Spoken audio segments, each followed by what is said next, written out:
সংসার ভাঙার কারণ যে কারণই হোক, সেই সংসারটা যখন নতুন করে আবার জোড়া লেগেছে, তখন নতুন করে আর ওই ভাঙা ফাটল জায়গাটা, যেটা সিমেন্ট বালি দিয়ে গুজনি দিয়েছো, সেই জায়গাটা খুঁচিও না, সেই জায়গাটার খুঁচিয়ে ঘা করো না।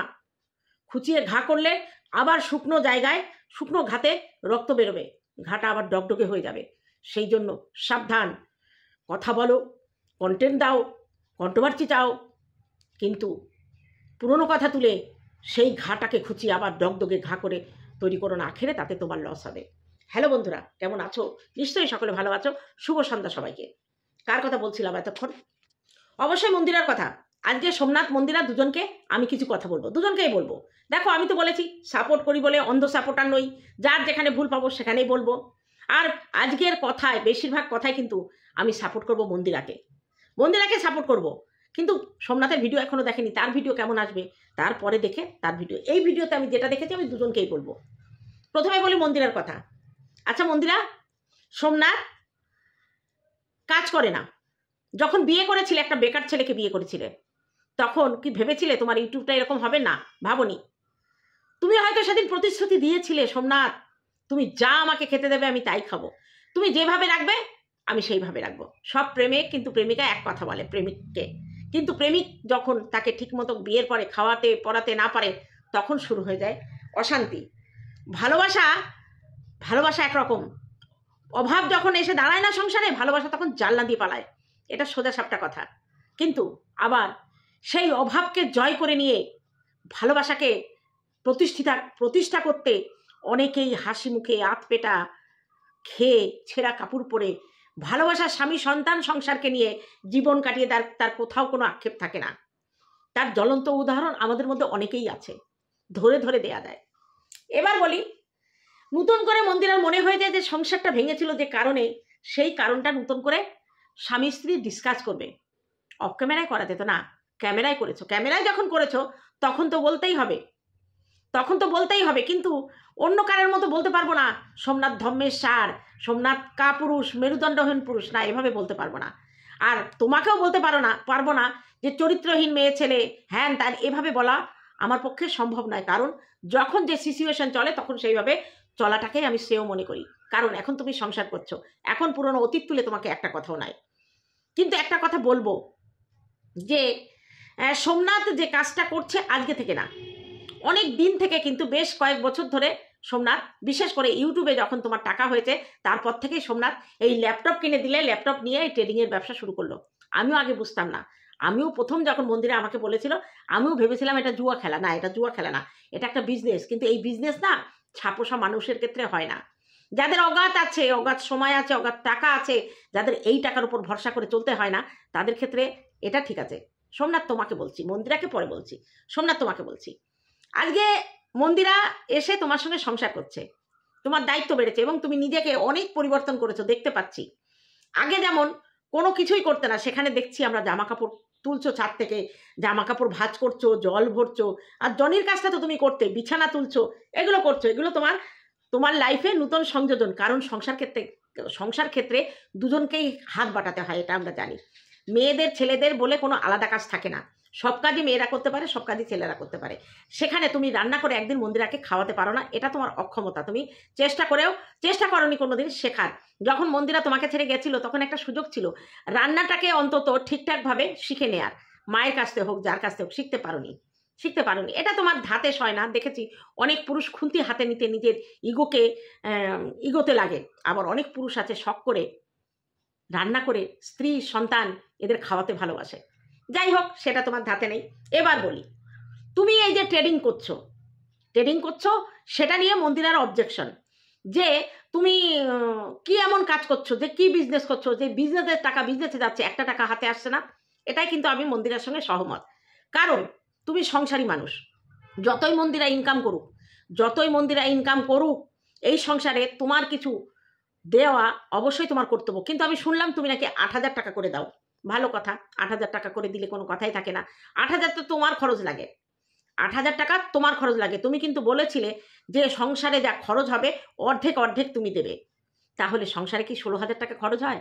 16,000 টাকায় তোমাদের চলে? জানি না চলে কিনা। যদি চলে তাহলে অর্ধেক দিচ্ছ তোমার কথা অনুপাতে, ঠিক আছে। কিন্তু সোমনাথ একটা কথা ভেবে দেখো তো, আজকে যদি ইউটিউবটা না থাকতো, মন্দিরা যদি ইউটিউব থেকে লাখ লাখ টাকা না কামাতো, তাহলে তুমি এরকম মুখ গুজে বসে ট্রেডিং করতে পারতে? তোমার সংসারের উপরে চাল কেনার দায় থাকতো, ডাল কেনার দায় থাকতো, সরি, মেয়ের পড়াশুনো এসবের দায় থাকতো। কিন্তু সেগুলো তোমার উপরে দায় বর্তায় না, কারণ মন্দিরে একটা মোটা টাকা ইনকাম করে সংসার চালানোর জন্য। তুমি যেটা দাও ও চালিয়ে নেয়, নিজে হাতে চালিয়ে নেয়। তুমি যে কাজকর্মগুলো করছো সেটা আমি পরে আসছি। একটা কথা বলো তো সোমনাথ, এই যে শেখা, এই যে অভিজ্ঞতাকে অ্যাপ্লাই করে বিজনেসকে দাঁড় করানো, এটা কত বছর লাগবে? কত বছর লাগবে? এবং সেই কয় বছরে ধৈর্য তোমার থাকবে? হয়তো পারিপার্শ্বিক লোকের কিন্তু ধৈর্য থাকবে না। সত্যি কথা, যে ব্যবসা সংসারে একটা টাকা দিতে সাহায্য করে না, তুমি যে 8,000 দিচ্ছ সেটা তোমার ইউটিউব থেকে, সেটা আলাদা কথা। তুমি ব্লগিং ঠিক মতো করো না, ট্রেডিংয়ের জন্য ব্লগিংও তোমার ঠিক মতো টাইম মতো ঠিক মতো তুমি শ্যুট করতে পারো না। তাহলে তুমি যেদিকে লক্ষ্য দিচ্ছ সেদিক থেকে কিন্তু তোমার কোনো টাকা ইনকাম হচ্ছে না। হ্যাঁ, টাকা ইনকাম হচ্ছে যেটা, সেটা সেখানেই ঢালতো, সেখান থেকে কিন্তু প্রফিট নেই।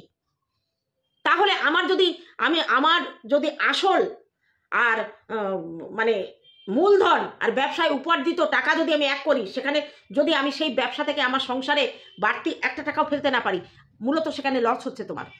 তুমি 10,000 টাকা খাটাচ্ছ, 10,000 টাকা খাটিয়ে সেখান থেকে 20,000 টাকা ইনকাম করছো।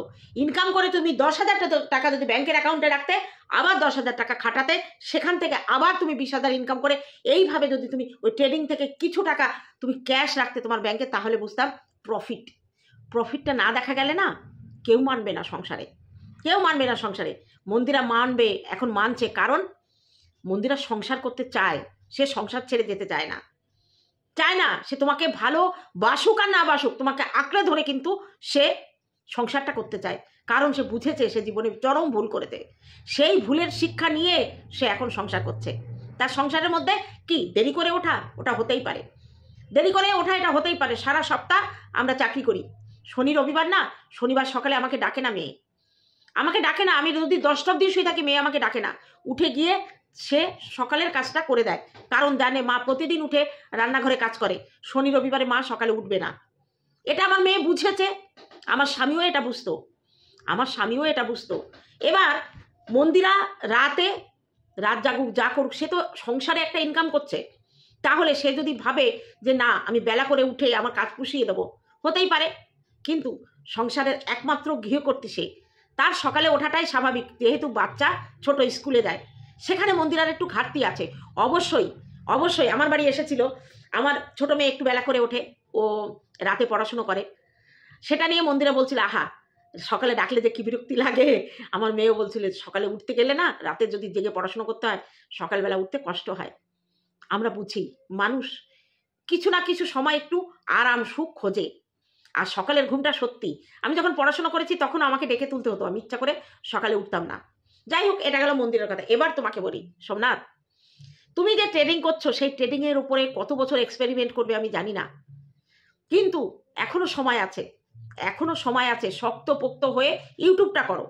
তোমাকে প্রাইভেট কোম্পানিতে বাইরে কাজ করতে যেতে হবে না, তুমি বাড়িতেই থেকে ইউটিউবটাকে বেশি গুরুত্ব দাও। মোটরসাইকেল আছে, আউটিংয়ে গিয়ে শুটিং করে আসো। অবশ্যই সেখানে মন্দিরাও যাক, গিয়ে শুটিং করে আসো। ব্লগিংটা ঠিক মতো করো। তোমার যে ভিউ হচ্ছে আমি জানি, তুমি কোনো কন্ট্রোভার্সি চেয়ে তোমার টাইটেল থাম্বেল দাও না। তার প্রকৃত প্রমাণ আমি আমার বাড়িতে বসে যখন তোমার টাইটেল থাম্বেল দিচ্ছিলে, মন্দিরা টাইটেলটা দিচ্ছিল, তুমি বারবার দেখছিলে উকি মেরে যে কোনো রকম এমন কন্টেন্ট না, এমন টাইটেল না দেয় যেখান থেকে কেউ তোমাকে গালাগালি দিতে পারে। তুমি কিন্তু বারবার বলছিলে। আজকে তুমি যে কাজের কথাগুলো বলছো, যে মেয়েকে স্কুলে নিয়ে আসা, মিস্ত্রিদের সিমেন্ট বালি টাইলস, তারপরে গ্যাসের যে ফিঙ্গারপ্রিন্টের জন্য, তারপর ইলেকট্রিক বিল, সব ঠিক আছে, মুদি দোকান বাজার ঘাট সব ঠিক আছে, এগুলো করতে হবে। তুমি বাড়িতে আছো, তোমার করার দায়িত্ব এটা। তুমি পুরুষ মানুষ, হ্যাঁ মেয়েরাও এখন বাজার করে, আর তুমি যেখানে যাও মন্দিরা কিন্তু তোমার সঙ্গে যায়। এগুলো তুমি বাড়িতে আছো তাই তুমি করছো। দেখো, যখন তোমার আঙ্কেল মারা গেছিল, আমি কিন্তু আমার ব্যাংকের বইটা কোন লকারে থাকতো আমি জানতাম না, আমার ভোটার কার্ড রেশন কার্ড কোথায় আছে আমি জানতাম না, এমনকি আমার মাইনের টাকাটাও ব্যাংক থেকে তোমার আঙ্কেলই তুলতো, আমি জানতাম না ব্যাংক থেকে কিভাবে টাকা তোলে। গ্রাজুয়েশনের পরে বিয়ে হয়েছে, একেবারে ছোটখাটো বয়সে তো বিয়ে হয়নি, তাহলে সব আঙ্কেল করতো। যেদিন শ্মশানে নিয়ে গেল, বাড়িতে এসে তার 2 দিন পরে আমার ভাই জিজ্ঞেস করছে জামাইবাবুর ভোটার কার্ড, আধার কার্ড এগুলো লাগবে ডেথ সার্টিফিকেট বের করার জন্য। আমি কিচ্ছু খুঁজে পাইনি। আমি বলেছি আমি জানি না কোথায়, আমি জানি না, আমাকে বিরক্ত করিস না। আমার মেয়েরা খুঁজে খুঁজে খুঁজে খুঁজে না সেগুলো বের করে দিয়েছে। আমার সার্টিফিকেট কোথায় আমি খুঁজে পাচ্ছিলাম না। সব কিছু আস্তে আস্তে না সব নিজেকে করতে হয়েছে। আর এখন তো মোবাইলে কারেন্টের বিল দিই, তারপরে রিচার্জ করি মোবাইলে, টিভির রিচার্জ করি মোবাইলে, সমস্ত কেনাকাটা সব অনলাইনে করি। কোথাও গিয়ে কিছু বাজার করলে অনলাইনে বিল দিই, গুগল পে, ফোনপে, এগুলো সব নিজেকে করতে হয়, নিজেকে করতে হয়। সব কিছু নিজে হাতে করি। বাড়ি কোনো অনুষ্ঠান দিতে গেলে বাজার থেকে আরম্ভ করে সব কিছু নিজেকে করতে হয়। তা কোনো মানুষ যখন থাকে না তার গুরুত্ব বোঝা যায় না, সে কতটুকু কাজে লাগে। সে যখন থাকে না তখন মনে হয়। তুমি সামনে না পরে আছো, তোমার করতে হচ্ছে। তুমি যদি বাইরে কোথাও চাকরি করতে না, মন্দিরা সব করে নিতে পারতো। সব মেয়েরাই পারে। আমরা চাকরি করছি, ঘর সামলাচ্ছি, সব কিছু করছি, প্রয়োজনে না ঠেলায় পড়লে বিড়াল গাছে ওঠে। সেই জন্য তোমাকে বলছি যে তুমি এখনো সময় আছে। তোমার ট্রেডিংয়ে যতটা তুমি সময় দাও, জানি না তোমার ওই যজ্ঞের ফসল তুমি কবে ঘরে তুলবা। ততদিন মানুষ অপেক্ষা করে থাকবে না। আজ কথা উঠছে না, আজ হয়তো শুধু একটা টাইটেল একটু আলোচনা দিয়ে থামছে। সংসার ভাঙার কিন্তু একটা কারণও এটা ছিল।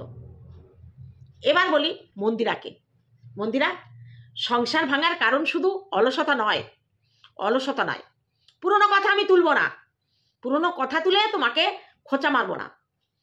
আজকে যে আলোচনাটা তুমি করলে, তুমি একবার প্রথমেই তোমাকে বলি, তুমি বুকে হাত দিয়ে বলো তো, রানাঘাট বাজারে টোটোয় করে তুমি একা এসে বাজার করে নিয়ে বাড়ি যেতে পারবে? পারবে রাতে মেয়েকে নিয়ে একা থাকতে? একা একা স্টেশনে গিয়ে ট্রেনে চড়ে কোনো কাজ করতে যেতে পারবে? পারবে এগুলো করতে? কোনোদিন ভেবে দেখেছো? তুমি যদি একা থাকতে পারতে না, তাহলে তুমি হয়তো এত তাড়াতাড়ি এই সিদ্ধান্তে আসতে না। অ্যাকচুয়ালি তুমি একা থাকতে পারো না। একটা ঘরে একা তুমি রাতে থাকতে পারো না মেয়েকে নিয়ে। তোমার নিজে একা থাকার একটা ফোবিয়া আছে। সোমনাথকে তুমি বলেছিলে তোমাকে কোনো কাজে বাইরে যেতে হবে না, কোনো কাজে বাইরে যেতে হবে না। তুমি ঘরে বসে যতটুকু ইনকাম হবে আমি ততটুকু নিয়েই আমি শান্তিতে থাকবো। বলেছিলে কি, মনে পড়ে? বলেছিলে, একথা তুমি বলেছিলে। সোমনাথকে বাইরে যেতে দিতে তুমি রাজি হওনি। যখন তার বিদেশে যাওয়ার জন্য পাসপোর্ট ভিসার তদারকি চলছিল, তখন তুমি সোমনাথকে বাধা দিয়েছিলে, না তুমি এখানে থাকো। এখন তুমি বড় ইউটিউবার হয়েছো, তাহলে তোমার স্বামীকে ভালোবেসে তুমি বিয়ে করেছো। তুমি তার কাছে টাকা পয়সা ধন দৌলত কিছু চাওনি। তবুও ভগবান দয়া করে দুহাত ভরে মা লক্ষ্মীকে তোমার ঝুলিতে দিয়েছে। অনেক টাকা ইনকাম করছো, সংসার চালাচ্ছ, ভবিষ্যতে চিন্তা করছো, স্বামীকে না চাইতে সব কিছু দিচ্ছ। তাহলে এই কথাটা তুলে নতুন করে আবার সোমনাথকে কষ্ট দেওয়ার কি দরকার ছিল? সোমনাথ হার্ডলি কত তোমাকে দিতে পারে? 20,000 টাকা। তুমি মনে করো সোমনাথ না থাকলে তোমার বাড়িতে যে কাজগুলো তুমি লোক দিয়ে করাবে, তুমি তো নিজে পারবে না, তাকে তো মাইনে দিতে হবে 10,000 টাকা। আর সোমনাথ দিচ্ছে তোমাকে 8,000 টাকা। এই 18,000 টাকা নিয়ে তুমি সন্তুষ্ট থাকতে পারছো না? তুমি বোঝো তো, ঘুম থেকে উঠে জনির ঘর পরিষ্কার করা, জনিকে বাইরে নিয়ে যাওয়া, মেয়েকে স্কুলে নিয়ে যাওয়া, স্কুল থেকে আনা, আঁকার ক্লাসে আনা, তোমাকে বাইরে হাওয়া খেতে নিয়ে যাওয়া, তোমার কফি শপে নিয়ে যাওয়া, তোমাকে নিয়ে ডাক্তারের কাছে যাওয়া, তোমার বাপের বাড়ির কাজকর্ম দেখাশোনা, কম তো করছে না সোমনাথ। দুটো পা এক জায়গায় রাখতে পারছে না। আবার বাবার দায়িত্ব, মায়ের কথা, বাবার এ কাজ করা। তোমার বাবাকে নিয়ে কতবার যেতে হয়েছে। সোমনাথ কিন্তু নিজে অসুস্থ থাকলেও না কোনো সময় মুখে তার ক্লান্তি দেখিনি। চোখ দেখছি কালো হয়ে যাচ্ছে, চোখের নিচে কালো পড়েছে, তবুও কিন্তু সে হাসি মুখে তোমার পাশে দাঁড়িয়ে তোমার বাবার সমস্ত কিছু একা হাতে করে গেছে। তো দেখো, এক জীবনে না মানুষ সব কিছু পায় না, এক জীবনে মানুষ সব কিছু পায় না। তুমি অর্থ পেয়েছো, স্বামী পেয়েছো, সংসার পেয়েছো, সন্তান পেয়েছো, শ্বশুর শাশুড়ি পেয়েছো। কি দরকার সোমনাথকে খোঁচা মেরে আবার লোকের কাছে ছোট করা? আজকে কমেন্ট বক্সে যখন তোমার এই ভিডিও দেখার পরে সোমনাথকে একটা খারাপ কথা বলেছে, তার উত্তর তুমি দিয়ে দিয়েছো। যখন তুমি সোমনাথের বিরুদ্ধে আমাকে বলেছিলে বলতে, ওই ট্রেডিংটা নিয়ে আমি বলেছিলাম, কারণ আমি ওটা তখন বুঝতাম না, আর ভিডিওতে দেখতাম সোমনাথ তখন ঠিকমতো কাজকর্ম করতো না, সেটা দেখে সেটা বলেছিলাম, কিন্তু বুঝতে পারিনি তখন তার পেছনে অনেক বড় রহস্য ছিল। এবং যখন বুঝতে পারলাম তখন কিন্তু আমি সোমনাথের পাশে এসে দাঁড়ালাম, তোমাকে তখন বিপক্ষে ভিডিও করতে শুরু করলাম। সেসব দিন চলে গেছে, সব মিটমাট হয়ে গেছে। তুমি সংসার করছো, সোমনাথকে ভালোবেসেই করছো, জানি না তার মধ্যে কতটুকু ভালোবাসা আছে, কতটুকু তুমি বাধ্য হয়ে করছো জানি না। নারী চরিত্র বোঝা বড় কঠিন, স্বয়ং ভগবান শ্রীকৃষ্ণ পারেনি, আমরা তো কোন ছাড়। তবে একটা কথাই বলবো, সংসার যখন করছো সোমনাথকে নিয়ে, তাকে যখন ভালোবেসেই আবার ফিরে এসেছো, ভালোবেসে সংসার করছো, সেটা টিকিয়ে রাখার দায় কিন্তু তোমার বেশি। একটা কথা জানো, শত্রু হয়ে যখন আঘাত মারে না, কষ্ট হয় না। শত্রু যখন আঘাত মারে, সে যত বড়ই আপনজন যদি শত্রুপক্ষ হয়ে দাঁড়ায়, সে আঘাত মারলে কষ্ট হয় না। কিন্তু মিত্র হয়ে কাছে থেকে ভালোবেসে যদি সে অপমান করে, সেটা নেওয়া যায় না। দেখো, এমন কোনো ভুল করো না যে সোমনাথ আবার তোমাকে ভুল বোঝে, আবার তোমাকে দূরে ঠেলে দেয়, এটা যেন করো না। দেখেছি সোমনাথ তোমাকে ঘেন্না করতো একটা সময়, এখন কিন্তু ঘেন্না করে না, আমি সামনাসামনি দেখেছি। আর তুমিও সোমনাথকে যতটা নিজের শত্রু ভাবতে, এখন সেটা নেই, কিন্তু তোমরা মিলেমিশে সংসার করছো, দেখে ভালো লাগছে। এই যে খুনসুটি করছো, ঠিক আছে, করো না। সংসার করতে গেলে একজনকে দিয়ে একটা সংসার চলে না। একটা সংসারে, একটা পরিবারে প্রত্যেক মানুষের কিছু দায়বদ্ধতা থাকে। যে মানুষটা যে চোখের সামনে দেখছো, যে চোখের সামনে ঘুরছে, আজকে যদি 10টা দিন সে বাইরে কোনো কাজে যায়, চলবে না, তুমি পারবে না, তুমি আর কেউ পারলেও তুমি পারবে না, আমি গ্যারান্টি দিয়ে বলে দিচ্ছি। আমি তোমাকে যতটা জেনেছি, সোমনাথকে ছাড়া চলা তোমার এক পদক্ষেপ তুমি চলতে পারবে না। প্রতি পদে তোমাকে সোমনাথের ওপর ভর করে চলতে হবে। টাকা হয়তো তুমি বেশি ইনকাম করো, কিন্তু টাকা নিয়ে না জীবনে সব কিছু হয় না। জীবনে সুখ স্বাচ্ছন্দ্য সব কিছু জড়িয়ে আছে, পরিবারের প্রত্যেকটা সদস্যের সঙ্গে জড়িয়ে আছে। আজকে তুমি ইউটিউব করছো, রান্না করছো, তুমি কিন্তু মেয়ের কোনো দায়িত্ব সেরকম নিচ্ছ না। বেশিরভাগ সময় তোমার শাশুড়ি স্নান করায়, আর পড়াশোনার দায়িত্বটা সোমনাথ নিয়েছে। তাহলে বোঝো তো, তোমার সংসারের সব থেকে বড় দায়িত্ব সোমনাথ নিয়েছে, মেয়েকে পড়ানোর। সেই জায়গাটা তুমি একদম সেফ, তোমার চিন্তাই করতে হয় না। এটা কিন্তু সংসারে কোনো পুরুষ মানুষ নেয় না সহজে, এগুলো মায়েদেরই নিতে হয়। আমরা বাইরে বেরিয়েছি, কাজ করেছি, আবার ছেলেমেয়ের পড়াশোনাও দেখেছি। কারণ আমাদের মানুষটা না ঘরে বসে থাকতো না, সে বাইরে কাজ করতো, বিজনেস করতো। তার সঙ্গে আমাকে পায়ে পা ফেলে এগিয়ে যেতে হতো। ভাবো না সেরকম তুমি হয়তো বেশি টাকা ইনকাম করছো, তুমি রান্না করছো, সোমনাথও বসে নেই, সংসারে যথেষ্ট শ্রম দিচ্ছে। এখন আগে যা করেছে, এখন তো করছে। যখন বোতলগুলো জল ভরে না, আমারই অস্বস্তি হয়, একটা থেকে দুটো বোতল ভরতে গেলে গায়ে জ্বালা ধরে। তবু আমি চেয়ারে বসে জল ভরি, আর ওখানে দাঁড়িয়ে থেকে যে ফিল্টারটা, জলের জায়গাটা উঁচুতে বোতল ধরে রাখতে হয়, ঠিক নির্দিষ্ট করে নিচে বসিয়ে লক্ষ্য দিয়ে জলগুলো ভরতে হয়। বিরক্তিকর কাজ, সেটা সোমনাথই করছে। তোমাকে খুব কম দেখি। যাই হোক, আমি আজকে দুজনকেই বললাম, অবশ্যই দুজনা মিলেমিশে সংসার করো। ভেবে নাও না যে ভগবান আমাদের এটুকুই দিয়ে ক্ষান্ত হয়েছেন, আমরা এটুকু নিয়ে সুখে থাকি। নতুন করে এই ধরনের পুরনো স্মৃতি তুমি টেনে এনো না। আমরা ভুলতে চাইছি, যে তোমাকে ভুলতে দিচ্ছিল না, নোংরা কথা বলে যে ভিডিও করছিল, পুরনো কথা তুলে, বর্তমানে সেও এখন পুরনো কথা তুলছে না, ভিডিও করব, তুমি পারমিশন দিয়েছো, তাহলে নতুন করে আর কোনো ঘোটালা, কোনো কিছু তুমি আর পাকিও না। হ্যাঁ, তুমি কন্ট্রোভার্সি ভালোবাসো, কন্ট্রোভার্সি অবশ্যই তোমাকে নিয়ে করব, আমরা কন্টেন্ট দিলে তো অবশ্যই করব, সে তুমি কাছের হও আর দূরের হও, ভুল যেটা দেখবো সেটা তো বলবো। তাই মন্দিরাকে বলছি, অনেক সুখে আছো বর্তমানে, সুখটা যেন এমন না হয় যে তোমার আর সহ্য হলো না, এটা করো না। তোমার হাতে কিন্তু চাবিকাঠি। আর সোমনাথকে মনে ভেবো না যে সোমনাথ আগের সোমনাথ আছে। সোমনাথ অনেক পরিবর্তন হয়েছে, নিজেকে পরিবর্তন করেছে, এবং সহ্যের সীমারেখাও হয়তো পরিবর্তন হয়েছে। তোমাকে ভালোবাসে, যার জন্য তোমাকে মুখের উপর কিছু বলতে পারে না। কিন্তু এমন কিছু কাজ করো না যার পুরুষত্বে ঘা লাগে। সোমনাথ অবশ্যই পুরুষ, এটা মনে রেখো। তোমাকে ভালোবাসে, সেই জন্য বারবার তুমি আঘাত করাতেও তোমাকে মেনে নিয়েছে। এবার যেন আর সেটা তার দিকে না হয়। নিজেকে সত্যি শক্ত করেছে, তুমি ভেবো না আগে সেই সোমনাথ আছে। তাই যা করবে ভেবে চিন্তে করবে, ভবিষ্যতে চিন্তা করে, সন্তানের মুখে দিয়ে তাকিয়ে। এমন কিছু করো না যে আবার নতুন করে সব কিছু ঘেটে ঘন্ট হয়ে যায়। ভালোবেসে সংসার করছো, করো, কেউ আপত্তি করবে না। দুই একজন নিন্দুক আছে, তারা নিন্দা করবে, অবশ্যই না। এখন তুমি তোমার ভিডিওতে যেভাবে কমেন্টের উত্তর দিচ্ছ, এইরকমই তো চাই। স্পষ্ট করে মুখের ওপর জবাব দিচ্ছ, কাজটাও সেইভাবে করো। ভালো থাকো, সুস্থ থেকো। আশা করি আমার কথা তোমরা দুজনেই বুঝতে পেরেছো। সোমনাথকেও বলবো, জাগো গ্রাহক, জাগো, সচেতন হও। সময় অনেকটা পেরিয়ে এসেছে, এক্সপেরিমেন্ট করার বয়স চলে গেছে। এখন ফল চাই, ফল। বেশি দিন আর গবেষণা করা লাগবে না, চট জলদি ফলের দরকার। গবেষণার দিন চলে গেছে। আর কবে গবেষণা করে ফল খাবে?